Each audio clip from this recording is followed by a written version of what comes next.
Hello students, आज की video में हम पढ़ने वाले हैं pharmacology of methotrexate. Now methotrexate rheumatoid arthritis and cancer दोनों में यूज़ होने वाली एक बहुत ही इम्पॉर्टेंट ड्रग है। Now methotrexate is a non-biological DMARD of choice in the treatment of rheumatoid arthritis, where DMARD stands for disease modifying anti-rheumatic drug. So methotrexate जो है वो non-biological DMARD है और we can say conventional और synthetic disease modifying anti-rheumatic drug है जिसका कि rheumatoid arthritis में एक बहुत ही important role है. It is the drug of choice in the treatment of rheumatoid arthritis. Now rheumatoid arthritis में methotrexate क्या करता है? ये joints की सूजन को कम करता है और immune cells जैसे कि T cells, B cells की एक्टिविटी को भी कम करता है. So methotrexate has a prominent immunosuppressant and anti-inflammatory effect, and that is why it is useful in the treatment of rheumatoid arthritis. Methotrexate is also very useful in the treatment of cancer. Methotrexate को cancer chemotherapy में भी use करते हैं ना. जैसे कि हम सबको पता है कैंसर में सेल्स की अनकंट्रोल्ड प्रोलिफरेशन या फिर अनकंट्रोल्ड मल्टीप्लिकेशन होती है. Now methotrexate is a folic acid antagonist. Methotrexate की वजह से सेल्स जो हैं वो फोलिक एसिड को यूज़ नहीं कर पाते. सेल्स में फोलिक एसिड ना होने की वजह से डीएनए भी नहीं बन पाता और इसकी वजह से सेल्स जो हैं वो मल्टीप्लाई नहीं हो पाते and therefore methotrexate produces cytotoxic action. Now अब समझते हैं कि methotrexate का rheumatoid arthritis में क्या mechanism of action है. Now methotrexate का ये mechanism of action समझने से पहले फटाफट rheumatoid arthritis की pathogenesis देख लेते हैं और समझ लेते हैं कि मेथोट्रेक्सेट का एग्जैक्ट रोल क्या है, ये कैसे जॉइंट के इन्फ्लेमेशन को कम कर रहा है और कैसे ये बोन और कार्टिलेज की जो डिस्ट्रक्शन है उसको रोकता है. रूमेटॉइड अर्थराइटिस एक ऑटो इम्यून डिसीज़ है. Look at this figure of joint. ये जो जॉइंट है ये रूमेटॉइड अर्थराइटिस डिसीज़ से अफेक्टेड है. नाउ रूमेटॉइड अर्थराइटिस में एक्टिवेटेड इम्यून सेल्स जैसे कि macrophages, T cells, plasma cells synovial membrane में घुस जाते हैं. नाउ ये जो इम्यून सेल्स हैं इनका जो एक्चुअल रोल है बॉडी में वो है बॉडी को इन्फेक्शंस, टॉक्सिन्स से प्रोटेक्ट करना. बट रूमेटॉइड अर्थराइटिस में ये जो इम्यून सेल्स हैं ये जॉइंट के हेल्दी सेल्स और टिश्यूज़ को टारगेट बनाते हैं, उनमें सूजन प्रोड्यूस करते हैं और इन टिश्यूज़ को डिस्ट्रॉय कर देते हैं. नाउ एक्टिवेटेड टी सेल्स जो है वो इन्फ्लामेटरी साइटोकाइंस जैसे कि इंटरफेरॉन गामा, इंटरल्यूकिन 17 प्रोड्यूस करते हैं.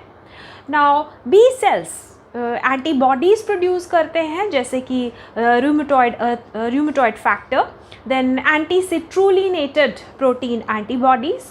नाउ मैक्रोफेजेस भी इन्फ्लेमेटरी साइटोकाइंस प्रोड्यूस करते हैं जैसे कि tumour necrotic factor alpha, interleukin 1, interleukin 6. ये सारे साइटोकाइंस और एंटीबॉडीज़ जॉइंट टिश्यू को टारगेट करते हैं, साइनोवियल मेम्ब्रेन को की थिकनेस बढ़ाते हैं, साइनोवियल मेम्ब्रेन जो है वो सूज जाती है और धीरे धीरे ये आर्टिकुलर कार्टिलेज और बोन को भी डिस्ट्रॉय कर देते हैं. ना इस फिगर में देखो ये जो पिंक कलर की साइनोवियल मेम्ब्रेन है ये एक नॉर्मल साइनोवियल मेम्ब्रेन है. ना इस फिगर में देखो ये जो साइनोवियल मेम्ब्रेन है ये बहुत थिक और इन्फ्लेम्ड साइनोवियल मेम्ब्रेन है जो कि रूमेटॉइड अर्थराइटिस से अफेक्टेड है. तो एक आइडियल एंटी रूमेटिक ड्रग वो है जो जॉइंट्स की इन्फ्लेमेशन या सूजन कम करे और इम्यून सेल्स की एक्टिविटी को भी कम करे जिससे कार्टिलेज और बोन का डिस्ट्रक्शन ना हो. So anti rheumatic drug should be anti inflammatory and immunosuppressant. Now DMARDs दो तरीके के होते हैं, non biological DMARDs and biological DMARDs. Non biological DMARDs immune cells जैसे कि टी सेल्स की एक्टिविटी को सप्रेस करते हैं, वेरस जो बायोलॉजिकल डीमार्ट्स हैं वो साइटोकाइंस जैसे कि tumour necrotic factor alpha, interleukin 1 इनको इनएक्टिवेट करते हैं। डीमार्ट्स की एक बहुत बड़ी विशेषता यह है कि डीमार्ट्स जो है वो रेमिशन प्रोड्यूस करते हैं। रेमिशन का अर्थ है कि रूमेटॉइड अर्थराइटिस को वो कोशिश करते हैं कि जड़ से ख़त्म कर दें। अगर वो जड़ से उसे ख़त्म नहीं कर पाते तो कम से कम रूमेटॉइड अर्थराइटिस के जो प्रोग्रेशन है उसको तो कम कर ही देते हैं। तो अगर हम वक्त से डीमार्ट्स को पेशेंट को दे दें तो हमारा जो जॉइंट है उसकी जो बोन है और जो कार्टिलेज है वो उनकी जो डिस्ट्रक्शन है वो नहीं होगी। Now, methotrexate inhibits the enzyme aminoimidazole carboxamide ribonucleotide transformylase. Now, ये एंजाइम एडेनोसिन को मेटाबोलाइज करता है। जब ये एंजाइम इनहिबिट हो जाता है तो एडेनोसिन का जो मेटाबॉलिज्म है वो भी इनहिबिट हो जाता है। उसकी वजह से एडेनोसिन का जो अमाउंट है वो बढ़ जाता है। So there is increased accumulation of adenosine, और एडेनोसिन जो है ये एंटी इन्फ्लेमेटरी और इम्यूनोसप्रेसेंट इफेक्ट प्रोड्यूस करता है। अब ये क्या करता है adenosine? Adenosine inhibits T cell activation. T cell की जो एक्टिवेशन है उसको रोकता है। बी सेल्स को डाउन रेगुलेट करता है, मतलब बी सेल्स का जो एक्सप्रेशन है या बी सेल का जो नंबर है वो कम हो जाता है। और साइटोकाइंस जैसे कि इंटरल्यूकिन उनकी एक्टिविटी को कम करता है। इंटरल्यूकिन्स को उनके रिसेप्टार्स से बाइंड नहीं होने देता। सो इन सब वजह से it produces anti inflammatory and immunosuppressant action. Now in actions को हम कह सकते हैं कि इन एक्शंस की वजह से ओवरऑल साइटोकाइंस का प्रोडक्शन कम हो गया, क्योंकि टी सेल्स जब एक्टिवेट नहीं होंगे या कम होंगे तो इन्फ्लेमेटरी साइटोकाइंस का प्रोडक्शन भी कम होगा। जब इन्फ्लेमेटरी साइटोकाइंस कम बनेंगे, कम रिलीज़ होंगे तो कीमोटेक्सिस का जो प्रोसेस है वो भी कम हो जाएगा।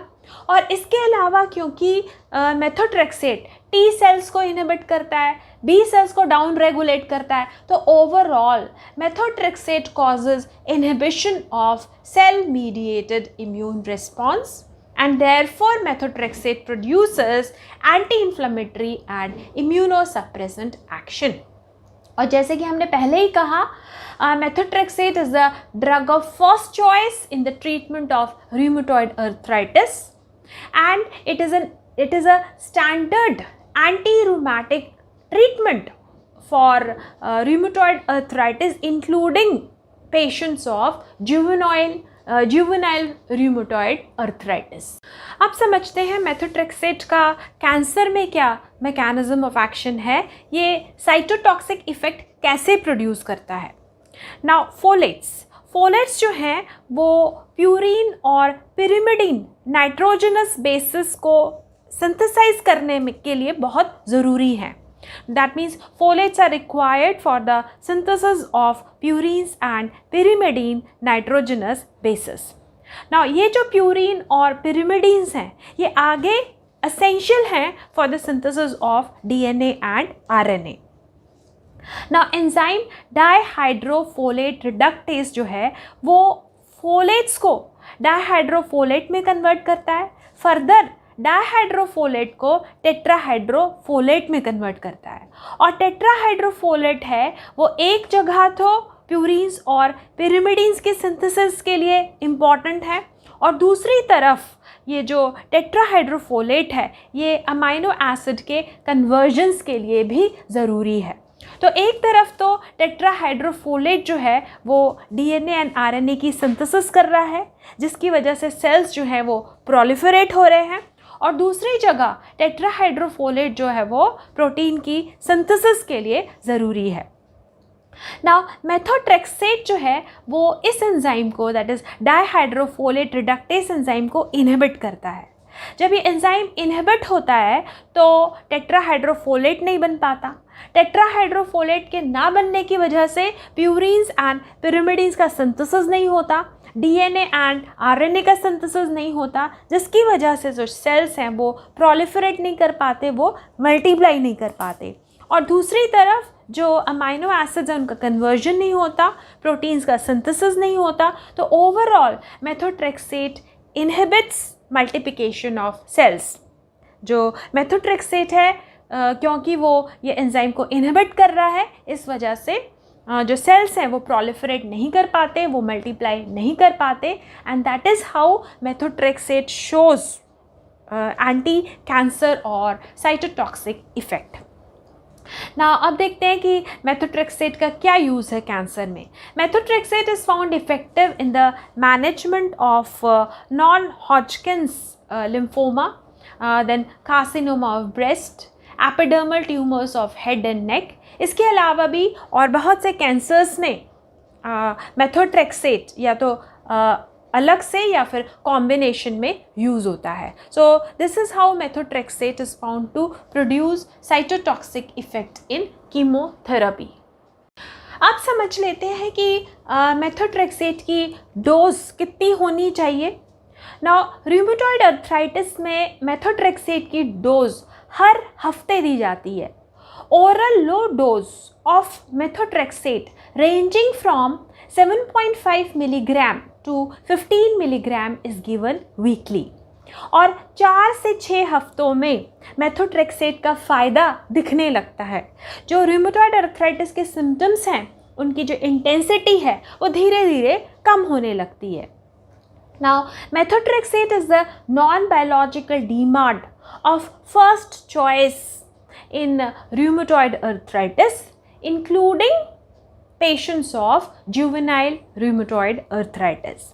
Now, rheumatoid arthritis की ट्रीटमेंट में अगर एक ड्रग से फ़ायदा ना हो तो ड्रग्स को कंबाइन करते हैं। Now, methotrexate is the most important component of combination regimens that are used in the treatment of rheumatoid arthritis. ना एक बात बहुत इम्पॉर्टेंट और समझने वाली है कि मेथोट्रेक्सेट जो है वो फोलिक एसिड एंटागोनिस्ट है, इसलिए मेथोट्रेक्सेट के साथ फोलेट का सप्लीमेंटेशन ज़रूरी है।